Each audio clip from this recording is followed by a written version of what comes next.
Assalamualaikum warahmatullahi wabarakatuh. Selamat datang kembali di channel Cerita Mulu. Pada video kali ini, kita akan membahas kisah lengkap Nabi Shaleh alaihi salam. Untuk mengetahui kisah selengkapnya, nonton video ini sampai selesai. Apakah kalian mengetahui sesungguhnya ada berapa jumlah Nabi dan Rasul? Nabi dan Rasul jumlahnya sangat banyak sekali. Totalnya terdapat 124.000 Nabi dan 312 Rasul. Namun, dalam Islam, kita hanya diwajibkan untuk mengetahui dan mempelajari 25 Nabi dan Rasul. Lalu, apakah perbedaan antara Nabi dan Rasul? Secara bahasa, Nabi diartikan sebagai hamba Allah Subhanahu wa Ta'ala yang menerima wahyu melalui malaikat Jibril untuk dirinya sendiri.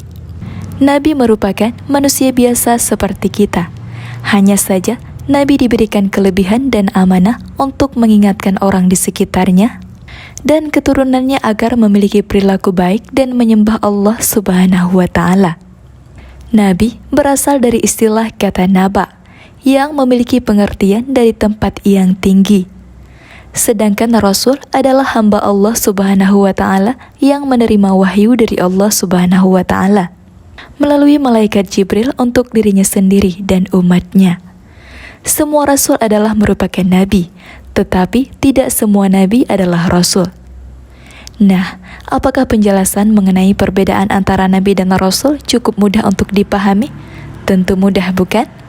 Nah, bagi kalian yang ingin mengetahui lebih dalam tentang Nabi dan Rasul, berikut akan saya ulas mengenai salah satu dari 25 Nabi yang wajib untuk diketahui bagi umat Muslim. Pembahasan kali ini mengenai kisah salah satu Nabi, yaitu Nabi Shaleh alaihi salam. Sejarah Nabi Shaleh alaihi salam. Nabi Shaleh alaihi salam atau keselamatan atasnya merupakan salah satu dari 25 Nabi utusan Allah Subhanahu wa Ta'ala yang menerima wahyu untuk dirinya sendiri. Nabi Shaleh alaihi salam merupakan Nabi kelima yang diutus untuk menyebarkan ajaran menyembah Allah Subhanahu wa Ta'ala setelah kehancuran kaum Ad yang hidup di zaman Nabi Hud alaihi salam. Beberapa ulama meriwayatkan jika Nabi Shaleh alaihi salam memiliki seorang ayahanda bernama Ubaid. Nabi Shaleh alaihi salam diangkat oleh Allah Subhanahu wa Ta'ala sebagai seorang nabi pada tahun 2100 sebelum Masehi. Apabila diruntutkan, maka silsilah dari Nabi Shaleh yaitu Saleh bin Ubaid bin Masih bin Ubaid bin Hadir bin Samud bin Asir bin Arab atau Iram bin Sem atau Sam bin Nuh.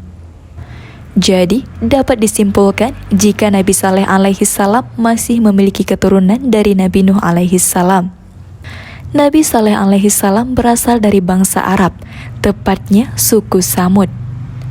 Diriwayatkan dari Abu Zar, nabi-nabi lain yang berasal dari bangsa Arab selain Nabi Shaleh alaihi salam adalah Nabi Syu'aib alaihi salam, Nabi Hud alaihi salam, dan Nabi Muhammad sallallahu alaihi wasallam. Nabi Shaleh alaihi salam adalah nabi yang diutus setelah Nabi Hud alaihi salam dan sebelum Nabi Ibrahim alaihi salam. Semasa hidup beliau, Nabi Shaleh alaihi salam menetap di daerah Arab Utara, tepatnya di Al-Hijr.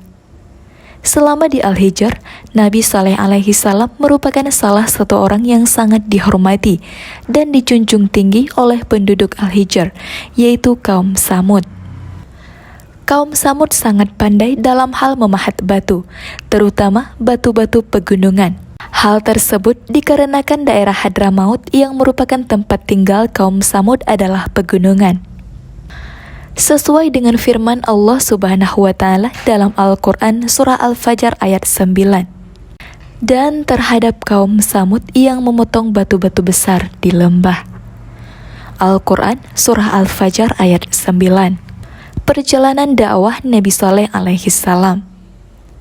Kaum Samud yang menjadi target dakwah dari Nabi Shaleh alaihi salam adalah kaum yang menyambung hidup mereka melalui bercocok tanam, arsitektur, dan berternak.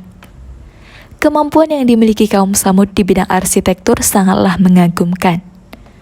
Mereka memahat bukit berbatu yang banyak ditemukan di Al-Hijr menjadi bangunan indah dan megah. Sedangkan pada hamparan tanah yang datar, mereka membangun istana-istana. Bukit-bukit batu yang dipahat oleh kaum Tsamud membentuk bangunan-bangunan rumah yang mereka tinggali dengan gaya khas peninggalan Yunani dan Romawi kuno. Kisah kaum Tsamud yang ingkar kepada Nabi Shaleh alaihi salam. Pada saat itu diketahui kaum Tsamud menyembah berhala sesuai yang dilakukan secara turun-temurun oleh nenek moyang mereka. Awalnya kaum Tsamud sangat menghormati Nabi Shaleh alaihi salam karena mereka menaruh harapan pada beliau untuk meneruskan tradisi kaum Tsamud, yaitu menyembah berhala. Namun ketika Nabi Shaleh alaihi salam mulai menyampaikan ajakan untuk menyembah Allah Subhanahu wa taala dan bertakwa kepadanya, maka kaum Tsamud menjadi kecewa dan murka. Mereka mulai memusuhi Nabi Shaleh alaihi salam karena beliau meminta untuk meninggalkan sesembahan berhala yang sudah menjadi bagian dari tradisi mereka secara turun-menurun.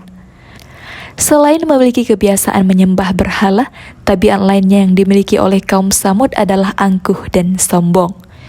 Mereka seringkali meremehkan dan memandang rendah kaum lainnya. Bahkan dalam kesehariannya, mereka selalu berbuat maksiat, seperti berzina dan mabuk-mabukan. Gaya hidup kaum Tsamud tersebut telah menyimpang jauh dari ajaran Allah Subhanahu wa taala.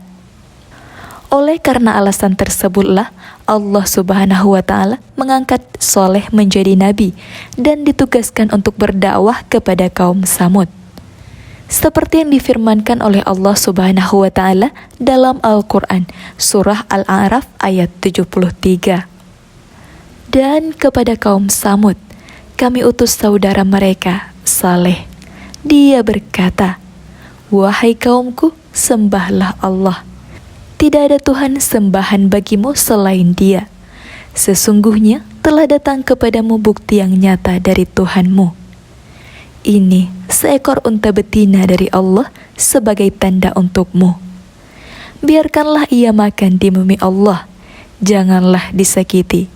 Nanti akibatnya kamu akan mendapatkan siksaan yang pedih." Al-Quran surah Al-A'raf ayat 73. Ketika Nabi Shaleh alaihi salam mulai menyuruh kepada kaum Tsamud tentang ajaran tauhid untuk menyembah Allah Subhanahu wa taala semata, maka kaum Tsamud terbelah menjadi dua kelompok yang saling bertentangan. Kelompok pertama yaitu yang mengikuti Nabi Shaleh alaihi salam, dipimpin oleh Junda bin Amru bin Mahlab bin Lubaid bin Jawas. Junda bin Amru adalah salah satu tokoh pemuka di kaum Tsamud. Sedangkan kelompok yang menentang Nabi Shaleh alaihi salam dipimpin oleh Zu'ab bin Amru bin Lubaid al-Habbab dan Rabbab bin Sa'ar bin Julmas. Zu'ab dan Rabbab bahkan menghalang-halangi ketika Nabi Shaleh alaihi salam hendak mengajak sepupunya, yaitu Junda bin Syihab, untuk mengikuti ajarannya. Kelompok penentang yang diketuai oleh Zu'ab dan Rabbab berpendapat bahwa Nabi Shaleh alaihi salam terkena sihir. Mereka tidak terima dengan ajaran yang dibawa oleh Nabi Shaleh alaihi salam. Selain itu, Nabi Shaleh alaihi salam juga dianggap sebagai penipu karena mereka tidak percaya apabila utusan Allah Subhanahu wa taala adalah manusia biasa sama seperti mereka, sehingga mereka menuntut mukjizat sebagai bukti kerasulannya. Berikut akan kita bahas beberapa mukjizat Nabi Shaleh alaihi salam. Unta betina yang keluar dari batu sebagai salah satu mukjizat Nabi Shaleh alaihi salam. Dijelaskan oleh para mufassir bahwa sebagai bukti kerasulan Nabi Shaleh alaihi salam, kaum Tsamud menantang beliau untuk dapat mengeluarkan seekor unta betina yang sedang hamil 10 bulan dari sebuah batu besar yang ditunjuk oleh mereka. Nabi Shaleh alaihi salam pun menyanggupi permintaan kaum Tsamud tersebut dan mulai berdoa kepada Allah Subhanahu wa taala. Kemudian dengan kuasa Allah Subhanahu wa taala, dari permukaan batu yang dipukul oleh tangan Nabi Shaleh alaihi salam, keluarlah unta betina dengan ciri-ciri sama persis seperti yang disebutkan oleh kaum Tsamud. Unta tersebut dikenal dengan sebutan unta betina Allah. Maka terperanjatlah mereka. Kejadian mukjizat tersebut membuat sebagian dari kaum Samud yang menyaksikannya menjadi pengikut Nabi Saleh alaihissalam. Namun ada pula yang masih pada pendiriannya untuk menentang Nabi Saleh alaihissalam. Maka bersabdalah Nabi Saleh alaihissalam, "Hai kaumku, inilah unta betina dari Allah sebagai mukjizat yang menunjukkan kebenaran untukmu. Sebab itulah, biarlah dia makan di bumi Allah, dan janganlah kamu mengganggunya dengan gangguan apapun yang akan menyebabkan kamu ditimpa azab yang dekat." Al-Quran Surah Hud ayat 64. Dalam Al-Quran Surah Asy-Syu'ara ayat 156 juga dijelaskan, "Dan janganlah kamu sentuh unta betina itu dengan sesuatu kejahatan yang menyebabkan kamu akan ditimpa oleh azab hari yang besar." Al-Quran Surah Asy-Syu'ara ayat 156. Seperti yang diriwayatkan dalam Al-Quran, Nabi Saleh alaihissalam berpesan kepada umatnya untuk tidak berbuat jahat kepada unta betina Allah. Bahkan Nabi Saleh alaihissalam mengizinkan kaumnya untuk memerah dan mengkonsumsi susu unta tersebut secara bergantian. Namun hal tersebut tidak serta-merta membuat mereka bersyukur dan berterima kasih. Para penentang Nabi Saleh alaihissalam bahkan tidak suka akan kehadiran unta tersebut karena dianggap meminum banyak air di sumber mata air milik mereka. Kemudian terbunuhnya unta betina Allah. Para kaum Samud yang menentang Nabi Saleh alaihissalam merasa kesal karena banyak ternak mereka yang kekurangan air. Mereka menganggap kehadiran unta betina hanya menambah beban mereka karena menghabiskan jatah air di sumber mata air. Mereka pun segera memikirkan rencana jahat untuk membunuh unta betina tersebut. Di antara orang-orang yang berencana melakukan pembunuhan terhadap unta betina Allah, terdapat 2 wanita yang menjadi provokator rencana tersebut. 2 wanita tersebut adalah Saduk binti Mahya bin Zuhair al-Mukhtar dan Unaizah binti Ghunaim bin Mijlaz. Unaizah merupakan istri dari Zu'ab, salah satu pemimpin kelompok penentang Nabi Saleh alaihissalam. Unaizah dan Zu'ab memiliki 4 orang anak perempuan dan membentuk perjanjian dengan Qudar bin Salif untuk dapat memilih salah satu anaknya apabila berhasil membunuh unta betina. Saduk pun melakukan hal yang sama, yaitu menawarkan dirinya sendiri pada Misra bin Mahraj bin Mahya apabila Misra mampu membunuh unta tersebut. Qudar dan Misra yang tergiur dengan tawaran kedua wanita tersebut pun bertekad penuh untuk membunuh unta betina dengan mengajak 7 pemuda yang lain. Mereka mengawasi ketika unta betina sedang minum air di mata air, lalu secara kilat memanah betis unta tersebut sembari menikam bagian perut unta dengan menggunakan pedang. Dengan begitu, terbunuhlah unta betina Allah yang merupakan mukjizat milik Nabi Saleh alaihissalam. Azab yang mendatangi kaum Samud yang ingkar dan keji. Nabi Saleh alaihissalam sangat sedih ketika mendapati bahwa unta betina Allah telah dibunuh oleh kelompok penentangnya. Nabi Saleh alaihissalam pun segera mengingatkan para pembunuh unta agar segera bertaubat atau azab yang pedih akan datang. Namun mereka justru meremehkan peringatan dari Nabi Saleh alaihissalam, bahkan menantang agar azab segera diturunkan. Maka Nabi Saleh alaihissalam pun berpesan kepada mereka untuk bersukaria selama 3 hari sebelum datangnya azab. Seperti yang diriwayatkan dalam Al-Quran Surah Hud ayat 65. Maka mereka menyembelih unta itu.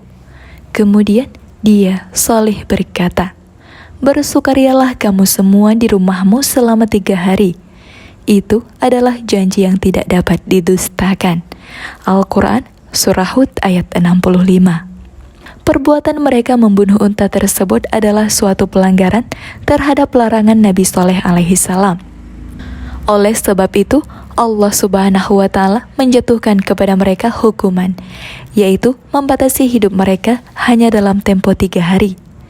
Maka sebagai ejekan, mereka disuruh bersukaria selama 3 hari itu. Pada hari pertama sebelum datangnya azab yang menewaskan pembunuh unta dan para kaum Samud yang ingkar, wajah mereka berubah warna menjadi kuning. Pada hari kedua, wajah mereka menjadi merah. Dan pada hari ketiga, wajah mereka menjadi hitam. Diriwayatkan oleh Ibnu Katsir, pada hari keempat setelah matahari terbit, maka datanglah azab Allah Subhanahu wa Ta'ala yang dahsyat kepada kaum Samud yang ingkar. Azab yang diterima oleh mereka adalah terdengarnya suara keras dari langit, dan terjadilah gempa bumi yang dahsyat sekali. Para pembunuh unta dan kelompok penentang Nabi Shaleh alaihi salam pun mati bergelimpangan di rumah mereka masing-masing. Diceritakan bahwa tidak ada satupun kelompok penentang Nabi Shaleh alaihi salam yang selamat, kecuali Kalbah bin Al-Sak. Kalbah adalah seorang budak perempuan yang pada saat azab terjadi melarikan diri ke arah perkampungan Arab, lalu menceritakan kejadian azab tersebut kepada penduduk di sana. Kalbah diberi minum oleh salah satu warga perkampungan tersebut. Namun setelah minum, Kalbah langsung tewas seketika. Begitulah azab Allah Subhanahu wa Ta'ala. Sedangkan Nabi Shaleh alaihi salam dan para pengikutnya yang beriman kepada Allah Subhanahu wa Ta'ala selamat dari kejadian tersebut. Meskipun tidak diceritakan dalam Al-Quran mengenai kehidupan Nabi Shaleh alaihi salam dan pengikutnya setelah kejadian yang menimpa kaum Samud, namun terdapat sumber yang mengatakan bahwa mereka berpindah ke daerah Ramlah di kawasan Palestina. Berikut ayat dalam Al-Quran yang berkisah mengenai Nabi Shaleh alaihi salam. Kisah perjalanan Nabi Shaleh alaihi salam dalam berdakwah tercantum dan diabadikan dalam beberapa surat Al-Quran. Di antaranya yaitu Al-Quran Surah Asy-Syams ayat 11-15. Bunyinya adalah, kaum Samud telah mendustakan Rasulnya karena mereka melampaui batas. Ketika bangkit orang yang paling celaka di antara mereka, lalu Rasul Allah yaitu Saleh berkata kepada mereka, biarkanlah unta betina Allah dan meminumnya. Lalu mereka mendustakannya dan menyembelih unta itu. Maka Tuhan mereka membinasakan mereka disebabkan dosa mereka. Lalu Allah menyamratakan mereka dengan tanah. Dan Allah tidak takut terhadap akibat tindakannya itu. Al-Quran Surah Asy-Syams ayat 11-15. Kisah Nabi Shaleh juga terdapat dalam Al-Quran Surah Hud ayat 61-68. Dan kepada kaum Samud kami utus saudara mereka, Saleh. Dia berkata, wahai kaumku, sembahlah Allah. Tidak ada Tuhan bagimu selain Dia. Dia telah menciptakanmu dari bumi, tanah, yang menjadikanmu pemakmurnya. Karena itu, mohonlah ampunan kepadanya. Sesungguhnya, Tuhanku sangat dekat rahmatnya dan memperkenankan doa hambanya. Al-Quran Surah Hud ayat 61. Mereka, kaum Samud berkata, wahai Saleh, sungguh engkau sebelum ini berada di tengah-tengah kami, merupakan orang yang diharapkan. Mengapa engkau melarang kami menyembah apa yang disembah nenek moyang kami? Sungguh, kami benar-benar dalam keraguan dan kegelisahan terhadap apa agama yang engkau serukan kepada kami. Al-Quran Surah Hud ayat 62. Dia Saleh berkata, wahai kaumku, terangkanlah kepadaku jika aku mempunyai bukti yang nyata dari Tuhanku, dan diberinya aku rahmat kenabian darinya. Maka siapa yang akan menolongku dari azab Allah jika aku mendurhakainya? Maka kamu hanya akan menambah kerugian kepadaku. Al-Quran Surah Hud ayat 63. Dan wahai kaumku, inilah unta betina dari Allah sebagai mukjizat untukmu. Sebab itu, biarkanlah dia makan di bumi Allah, dan janganlah kamu mengganggunya dengan gangguan apapun yang akan menyebabkan kamu segera ditimpa azab. Al-Quran Surah Hud ayat 64. Maka mereka menyembelih unta itu. Kemudian dia Saleh berkata, bersukarialah kamu semua di rumahmu selama 3 hari. Itu adalah janji yang tidak dapat didustakan. Al-Quran Surah Hud ayat 65. Maka ketika keputusan kami datang, kami selamatkan Soleh dan orang-orang yang beriman bersamanya dengan rahmat kami. Dan kami selamatkan dari kehinaan pada hari itu. Sungguh, Tuhanmu, Dia Maha Kuat, Maha Perkasa. Al-Quran Surah Hud ayat 66. Kemudian, suara yang mengguntur menimpa orang-orang zalim itu, sehingga mereka mati bergelimpangan di rumahnya. Al-Quran Surah Hud ayat 67. Seolah-olah mereka belum pernah tinggal di tempat itu. Ingatlah, kaum Samud mengingkari Tuhan mereka. Ingatlah, binasalah kaum Samud. Al-Quran Surah Hud ayat 68. Selain terdapat dalam surah Asy-Syam dan surat Hud, kisah mengenai Nabi Shaleh alaihi salam juga diriwayatkan dalam surah Al-Qamar ayat 23-32, surat Fussilat ayat 17-18, surat An-Naml ayat 45-53, surat Asy-Syu'ara ayat 141-159, surat Al-Isra ayat 59, surat Al-Hijr ayat 80-84, dan surah Al-A'raf ayat 73-79. Pelajaran dari kisah Nabi Shaleh alaihi salam. Pengajaran yang menonjol yang dapat dipetik dari kisah Nabi Shaleh ini ialah bahwa dosa dan perbuatan mungkar yang dilakukan oleh sekelompok kecil warga masyarakat dapat berakibat negatif yang membinasakan masyarakat itu seluruhnya. Lihatlah betapa kaum Samud menjadi binasa, hancur, dan bahkan tersapu bersih dari atas bumi karena dosa dan pelanggaran perintah Allah yang dilakukan oleh beberapa gelintir orang pembunuh unta Nabi Shaleh alaihi salam. Disinilah letaknya hikmah perintah Allah agar kita melakukan amar ma'ruf nahi mungkar. Karena dengan melakukan tugas amar ma'ruf nahi mungkar yang menjadi fardu kifayah itu, setidak-tidaknya kalau tidak berhasil mencegah kemungkaran yang terjadi di dalam masyarakat dan lindungan kita telah membebaskan diri dari dosa menyetujui atau merestui perbuatan mungkar itu. Bersikap pasif acuh tak acuh terhadap maksiat dan kemungkaran yang berlaku di depan mata dapat diartikan sebagai persetujuan dan penyekutuan terhadap perbuatan mungkar itu. Demikianlah kisah Nabi Shaleh alaihi salam. Semoga kita banyak mengambil pelajaran. Terima kasih sudah menonton. Wassalamualaikum warahmatullahi wabarakatuh.